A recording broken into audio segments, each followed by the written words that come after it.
see you. See you high and lifted up, shining in the light of your glory. Pour out your power and love as we sing, holy, holy, holy. Open the eyes of my heart, Lord. Open the eyes of my heart. I want to see you. I want to see you. Open the eyes of my heart, Lord.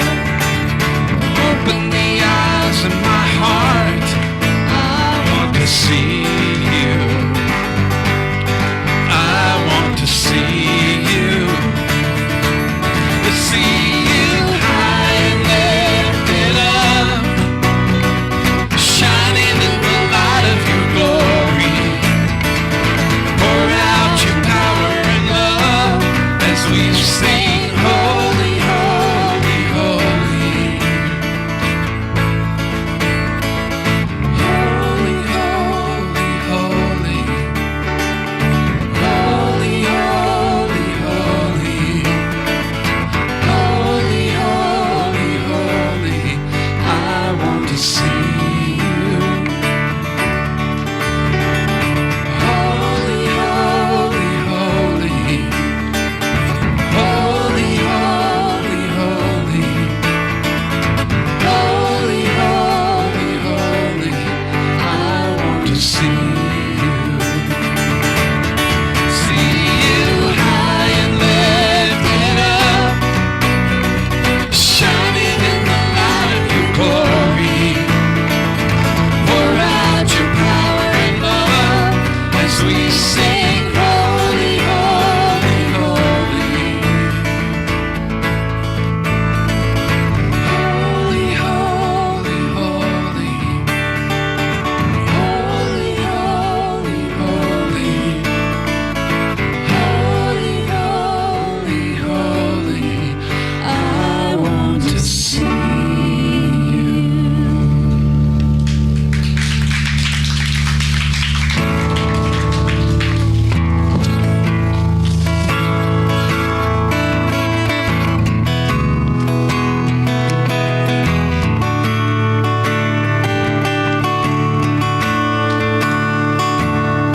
When the solid ground is falling down from underneath my feet, between the black skies and my red eyes, I can barely see.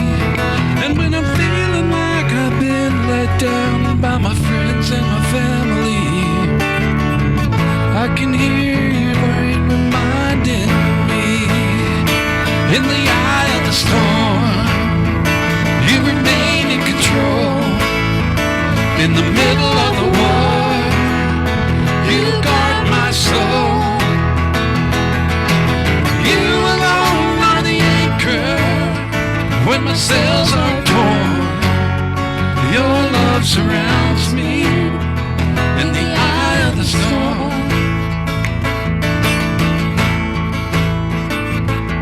When my hopes and dreams are far from me and I'm running out of faith, see the future I picture slowly fade away. And when the tears of pain and heartache are pouring down my face, I find my peace in Jesus' name. Oh, in the eye of the storm, you remain in control. In the middle of the war, you guard my soul. You alone are the anchor when my sails are torn.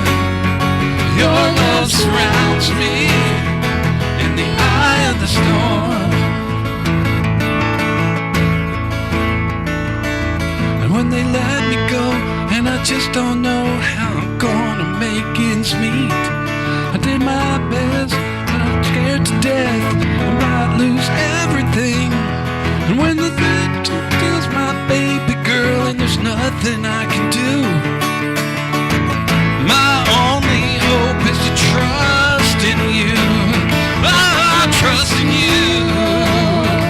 In the eye of the storm, you remain in control.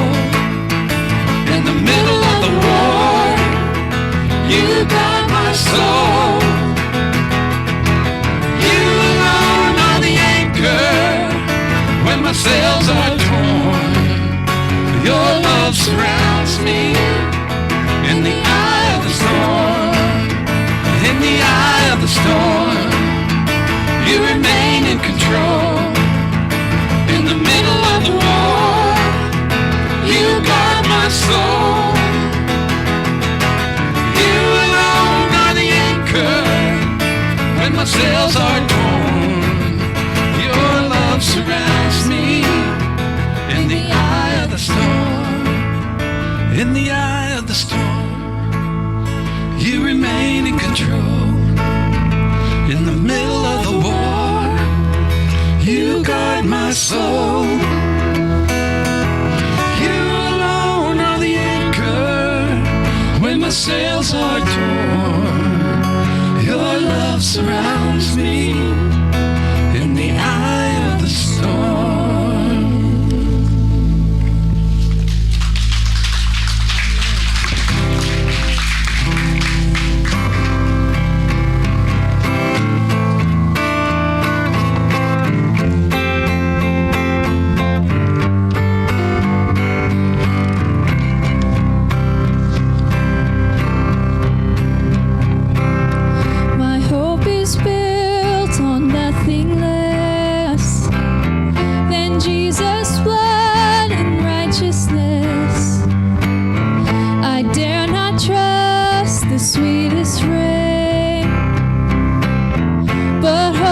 Trust in Jesus' name. My hope is built on nothing less than Jesus' blood and righteousness. I dare not trust the sweetest frame, but wholly trust in Jesus' name.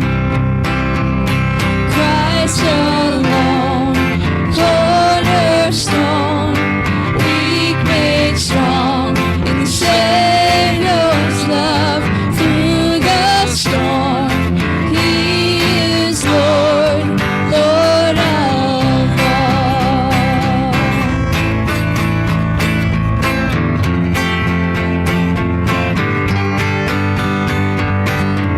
When darkness seems to hide his face, I rest on his unchanging grace.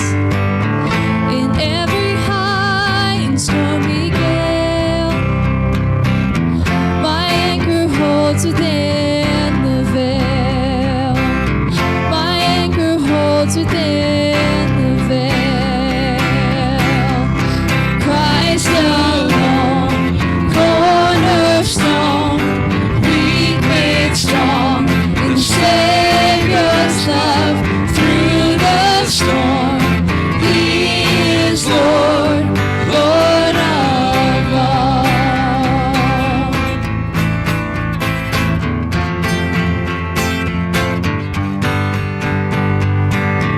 When he shall come with trumpet sound, oh, may I then in him be found, dressed in his righteousness alone, faultless stand before the throne. Oh, Christ alone, cornerstone, weak made strong in Savior's love through the storm. He is Lord, Lord of all. Christ alone, cornerstone, weak made strong in Savior's love through the storm. He is Lord, Lord of all. Lord of all.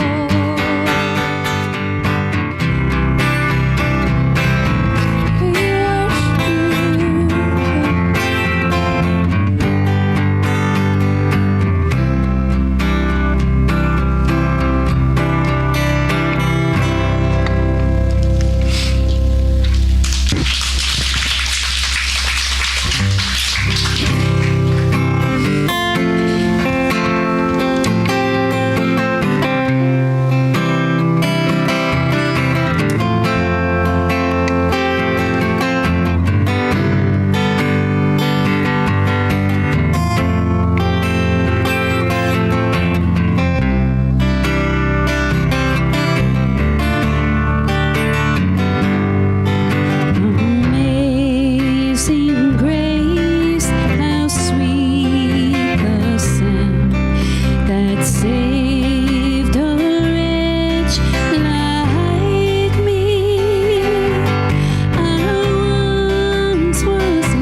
sing grace, unending love, amazing grace.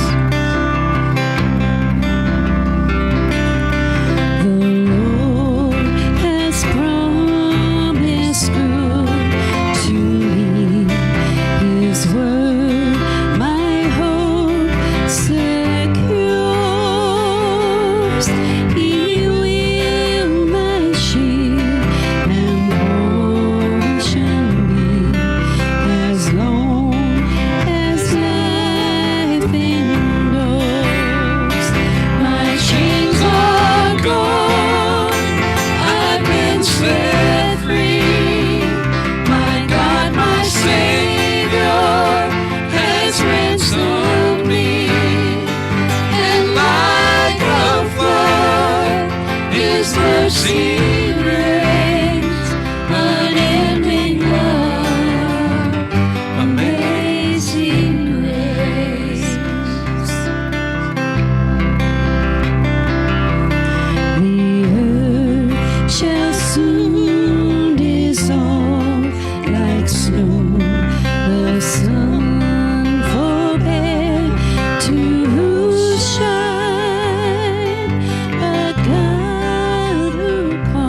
I'm singing you this song. I'm waiting at the cross, and all the world holds dear. I count it all as loss for the sake of knowing you, the glory of your name, to know the lasting joy, and even sharing in your pain. Oh, and I surrender all to you, all to you. And I surrender all to you, all to you. And I surrender all to you, all to you. And I surrender all to you, all to you.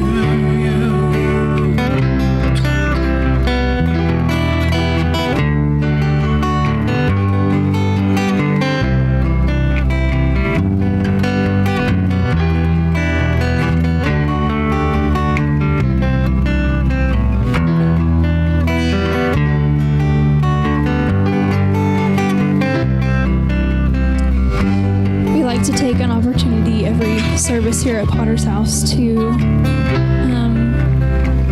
give you the chance to accept Jesus as your Savior. And it's not anything, I guess what I'm trying to say is it doesn't have to be any like special super long prayer for you to receive Christ. You don't have to clean yourself up or wear the right clothes or say the right thing. God is the God of the here and now, and He does not look at our outward appearance. He does not care about what we've done in the past. He sees us for who we are in the moment. And that's something that's very freeing, but also very scary, because we're raw and we're open and vulnerable. But it's in that moment that the Lord sees us for who we truly are, and we see ourselves for who we truly are, and we realize this is not, I can't do life on my own anymore. I can't keep just trying to pedal through every single day and every single moment. I need there's got to be something more. And that more is Jesus. That more is a relationship with Him. So if you have not received Christ, or if you have and like life just kept throwing things at you and you just kind of walked away from the Lord, it's okay. God is here to take you back. So we're just going to say a simple prayer and believe it in your heart, and the Lord will see that and He will honor that. So just repeat after me. Dear Heavenly Father, thank you so much for your sacrifice, for sending your Son to die on the cross, for my sin, for my shame, for my guilt, and for my pain. Thank you, Jesus, for giving your life for me. Lord, I give you my life. I give you the plans I had for my life. I give you everything that's holding me back from you. And I receive you today. God, I need more of you. I can't do this on my own. I love you, Jesus. Thank you. Amen. Amen.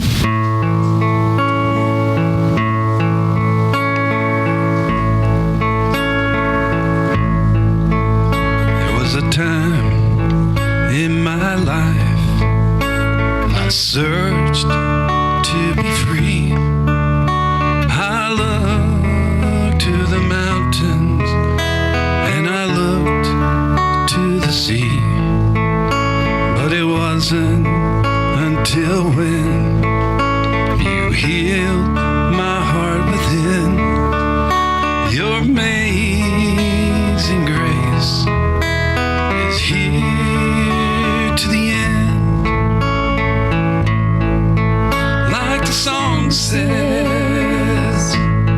So many dangers, toils, and snares I have already come. I'm at a crossroads, and there's no signs that I'm aware. Just to know you're in my heart, and you'll be there.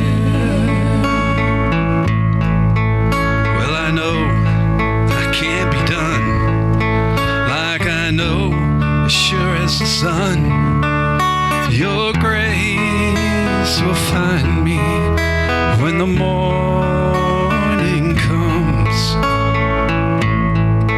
Like the song says, so many dangers, toils, and snares I have already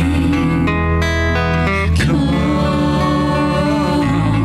I'm at a crossroads, and there's no signs that I'm aware. Just to know you're in my heart, you'll be there.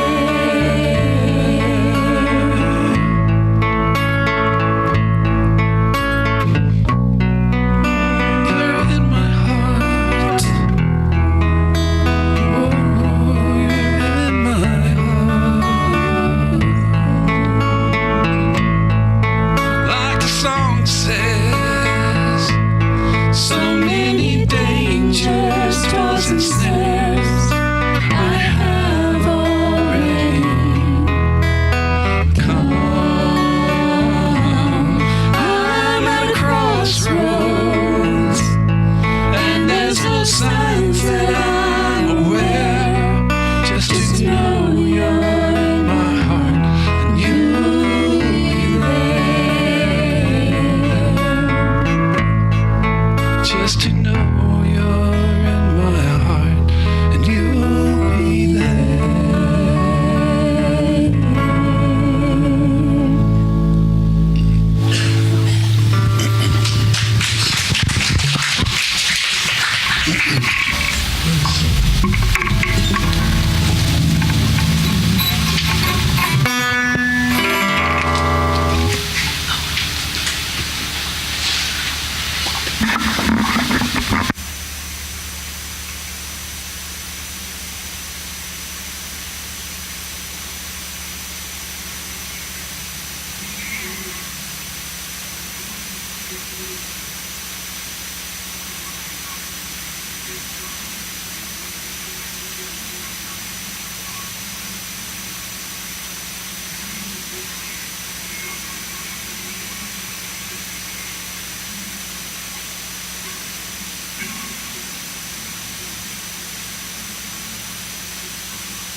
Check, check, check.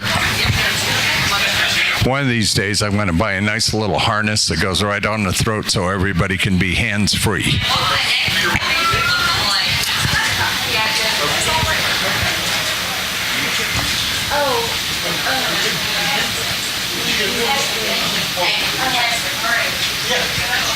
Hey, I know you. What? Yes, she's outside. What do you want me to do? Yes, I saw her. She's out there having a cigarette. I didn't want you to do anything for her. Okay, well, I'm sorry. I said.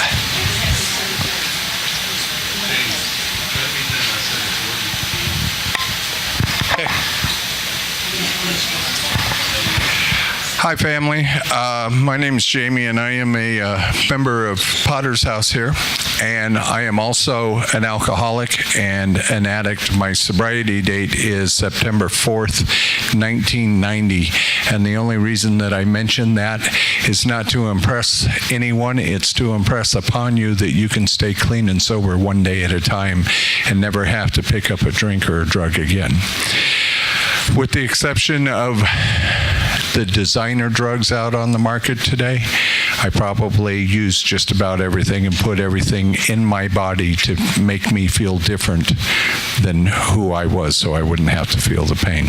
Tonight, what I'm going to do, this is like really a stupid, crazy crash course in how I work the steps with my sponsor and how I work them with my sponsees. When you get sponsors, you're going to work them however they want you to work them or suggest them, how you work them. But this will give you some ideas of what to do.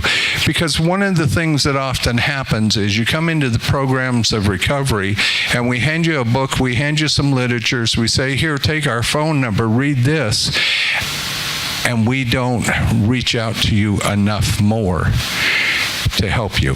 So that maybe this will help give you some ideas and guidelines. I'd like to first say, because I have to do a disclaimer, that I am not here representing Alcoholics Anonymous or Narcotics Anonymous. I just happen to be a member of both programs and a member of this church. So, that being said, this is not affiliation, okay? But our church definitely supports recovery programs, 100%. And in the book of recovery, big blue book, black letters, white pages, it talks about in here, once you get sober, by all means return to faith if that's where you come from. And if you're struggling, if you are absolutely struggling with the idea of God right now, and you're here because somebody told you you had to be here, there's a chapter in this book called We Agnostics, and this chapter is written for you. This chapter is to help you understand. And I've been a man of faith for a very long time, yet this chapter, every time I read it, still has something in it for me.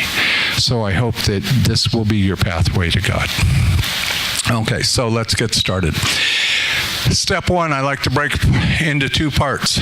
And the reason is because the way the writers of the book wrote it is it was broken into two parts. Okay, but I'm one of those people that can say, oh, yeah, I'm an alcoholic. I can admit that. And what do? I repeat the same behavior over and over and over again. Anybody like that? Anybody ever do that in their life? It's when I admitted that I was and accepted that I was an alcoholic and an addict that my life actually began to take some change, because then I could find a solution. So when I did that, things started manifesting in my life and making some changes. So I'm just going to give you some ideas here, because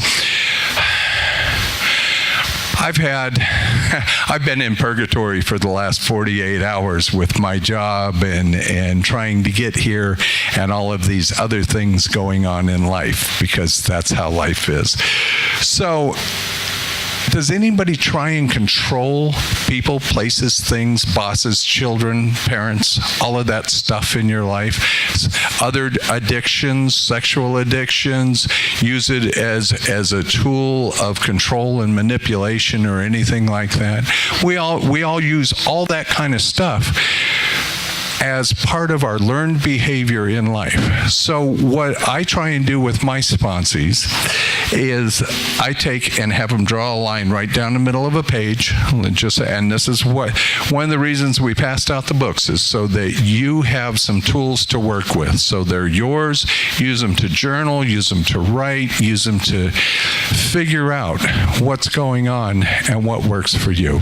I'm only going to walk you through a few of the steps tonight. We're going to do the follow-up on the rest next week. So, crash course. So, what I like to do, and this is your list, but list all the areas of my life where I am powerless over drugs, alcohol, people, places, things, relationships, my mother, my father, my siblings, my sister, and I had this wonderful conversation today, and it was all about Jamie being wrong. I have to love my sister and let her be my sister. Okay, I can't control her behaviors. I can only be responsible for mine. So, Child Protective Services, court systems, some of you may be familiar with these. Some of you might be in transitional and living with other people, so roommates, you did what? At any rate, it's your list. You figure it out. You put on there the things that you're powerless over, okay? The things you have no control over. The reason that I like to do this is because when I put it down in black and white, what happens is it becomes my truth. And when it becomes my truth, I can no longer deny it. When I see it as my truth, what happens is I have to turn to a solution and I have to see what is it that I can do about it. Now, I don't like the word powerful, but by accepting this powerlessness in my life, what happens is I can become empowered. I love that word. I can become empowered to change the things in my life that I find unacceptable. So what can I do? I can pray about my addictions. I can ask God to relieve me of the obsession. I can come to church. I can reach out and do all sorts of things that are healthy for me. I can go to meetings. I can have a sponsor. I can do meditation books. I can read the big book. I can go to Bible studies, support groups, whatever it may be. And all of these things then become solutions and tools that I get to use in my life to help me overcome the things that I'm powerless over.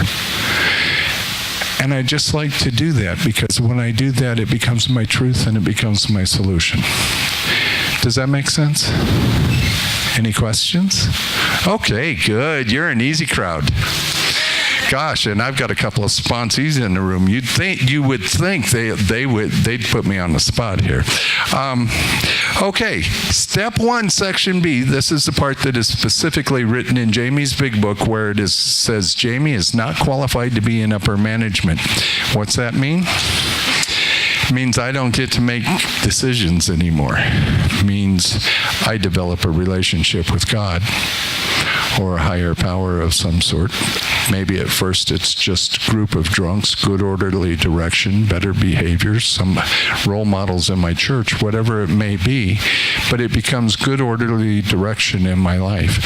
And developing that relationship helps me get through it. So what it is all the things in my life where things are unmanageable because of my alcoholism and my addiction. Here again, it's your list. You put it down. You're going to find that some of the things on the list duplicate that were on section A will duplicate in section B. And same thing, what can I do about it? I can pray about it, I can meditate about it, I can give it to God. There's all kinds of tools that I can use about it. And if you have any questions afterwards, feel free to ask me or pull me aside, because I know we're short on time tonight. Like I said, crash course and crash boards. Step 2. Anybody ever feel like they've never had any sanity in their life? Because step 2 says, came to believe that a power greater than ourselves could restore us to sanity. Okay? I was drunk at the moment of conception. My mother was an alcoholic. My father was an alcoholic. And there was never any sanity in my life. I was passed around from family to family to family. And I went through a whole lot of the same kind of stuff that a whole lot of you ladies have gone through.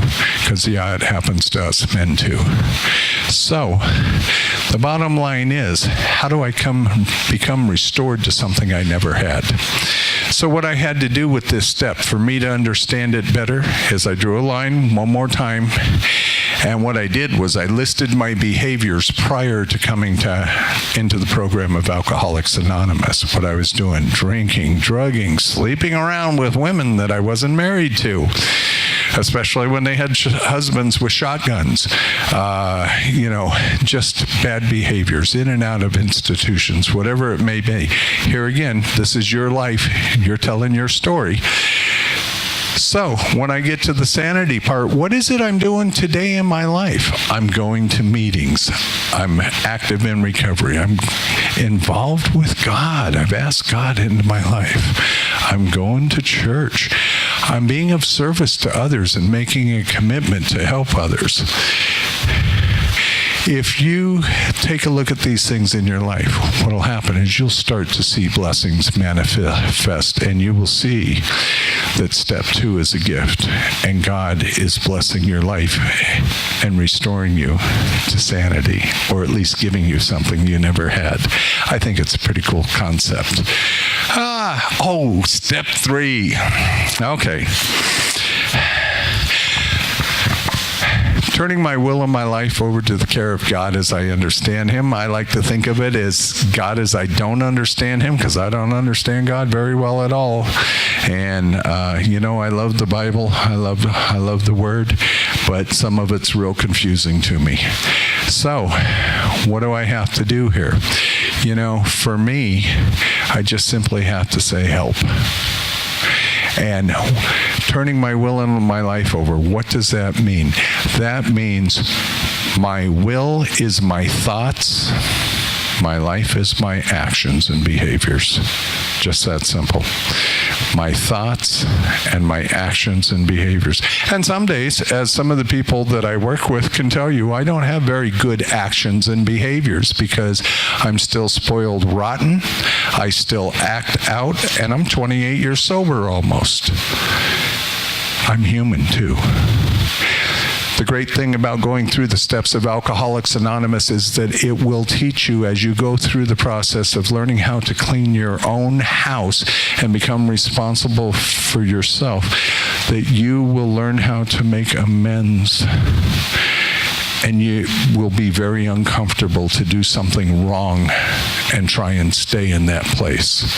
So, I have a little thing that I like to do. I call it referring to the spoons. So, let me get it out here real quick. It's hard to do with a microphone.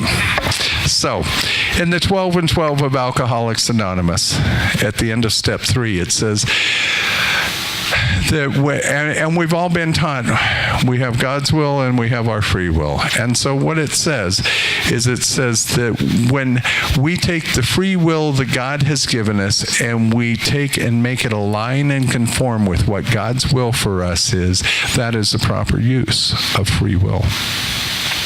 It's kind of hard to do because I want it my way. And I'm always throwing a temper tantrum when it doesn't go my way. There again, I'm human. I'm not divine in any way. God is supernatural. I'm here in the natural, and that's just how life is. And it's part of my journey and part of my experience. So, here's how I like to represent it, because I like visual aids. Most of us do, and analogies. So, the little spoon represents Jamie's will. The big spoon represents God's will. Notice the difference in size. God's will is really, really big. Okay, so what happens when I take Jamie's will and I make it align and conform with what God's will for me is? It disappears, doesn't it? It completely goes away. And then every now and then something happens and something doesn't go my way, and Jamie's will slips right back out there, and I get back into old patterns and old behaviors, and I have to make apologies for things that I don't want to apologize for because I want to be right. But there again, I have to be responsible, so I have to get back into God's will, and I have to make it align and conform one more time. When I do this, and if I continue to do this long enough, what happens is it gets real comfortable being here, and being out here becomes very, very uncomfortable. So, if you ever hear me say, refer to the spoons, you'll know what I'm talking about. It's actually a pretty cool thing. So, that's basically what step 3 is. It's making a decision. If you're getting in the van tonight, when you leave here, you're probably already made the decision who you're getting in the van behind. Or if you're walking, you probably decided if you're going to be on the right of somebody or on the left of somebody. But you're not taking action on the decision until you actually start doing it. Which brings us to step 4. One of my all-time favorite steps. Step 4 shows you a diagram in the book. And what it does is it basically gives you some bullet points and ideas. Okay. I like doing a 6-column 4-step, and the reason is because it breaks it down for me a little bit better. Who it was, what it was about, how it made me feel, guilt, shame, self-pity, abandonment. My negative characteristics as a result of it. What are they? Well, guess what? I became just like my father. I became an alcoholic, and I abandoned other relationships, and I was abusive in those relationships, and I became that sick person. And as I go down the list of people, I can see in this particular column, column 4, where those patterns repeat themselves again and again and again after I go through person after person after person. That's what I'm looking for. That is the stuff that I want to turn over to God. That's the stuff I'm trying to ask God to take away from me. You'll see I also have a sex inventory here. It's listed separately because if anybody says, I never heard anybody with sex, they're lying. Okay, I won't get real deep into it because of purpose, but the truth is we all use it to control and manipulate somebody in our lives, and it has been used to control and manipulate us, and that's just the bottom line. Work through it with your sponsor, figure it out, but you're going to have some people on there that you found, and what you're looking for is you're looking for your own personal behaviors, not so much the behaviors of others, because you're going to find those over here in that first column of who it is and what it's about. Column 6, I love it. This is who am I going to make amends to? Who are the people I've harmed? My children, my first wife, my second wife, my third wife, my mother, my father. Those are the people that I am going to make an amends to. Okay, now, this is the stuff that I'm going to take to my sponsor, and I'm going to sit down with my sponsor, and I'm going to do my 5th step with my sponsor. And hopefully, between step 4 and step 5, I'm going to learn something about forgiveness, because that's what these steps are about. These steps are the pathway to freedom. And as I go through this process, and my sponsor asked me after I shared my first resentment, he said, "Are you willing to forgive that person?" And I was like shocked, and it's like, no, don't you understand what he did to me?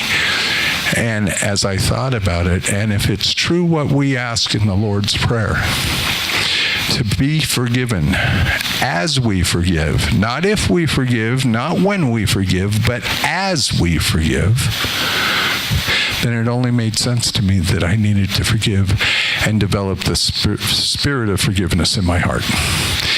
Didn't mean I could do it right then, right there, right that moment. But what it does mean, it means that I can learn and develop and live with the attitude of forgiveness in my heart. And when I do, that pain, the guilt, the shame, the hurt goes away, and the healing starts to come into my life, and the sunlight of the Spirit starts to come into my life, and it starts to heal who I am. That is God working in me. I have had the joy of sitting down with a few sponsees and going through this exact process. And by the time we're done in my garage, they already have their 8-step list right here in the 6th column. After we complete the 5th step, I give them some quiet time, smoke a few cigarettes, whatever. I do a couple of things. I come back and we talk. And I'm going to finish it off with this, and then we'll finish the rest next week. I give them some time to talk, moving into step 6. And I ask them, is there anything else that you have on your mind about any of these issues that you want to talk about that we need to go into any farther? And if the answer is no, then the question is, are you entirely ready to have God remove all these defects of character? And if the answer is yes, then we get on our knees and we hold hands and we do the 7th step prayer together, which is simply, my Creator, I am now ready that you should have all of me, good and bad. Take from me now every single defect of character that stands in the way of my usefulness to you and my fellows. Grant me strength as I go from here to do your bidding. And when they leave my garage, they're ready to start writing letters to say what they could say if they were able to. Doesn't mean they send them, but they're ready to do it at that point. And when they get there to do their 5th step, we back up, and we back up all the way to 1, and we talk about it, and we get on our knees and do the 3rd step prayer together. And all of it's important. But that's it in the crash course. So thank y'all. Hey, guess what? Go do God's will and refer to the spoons. Any questions, hit me up. And thank you, Pastor.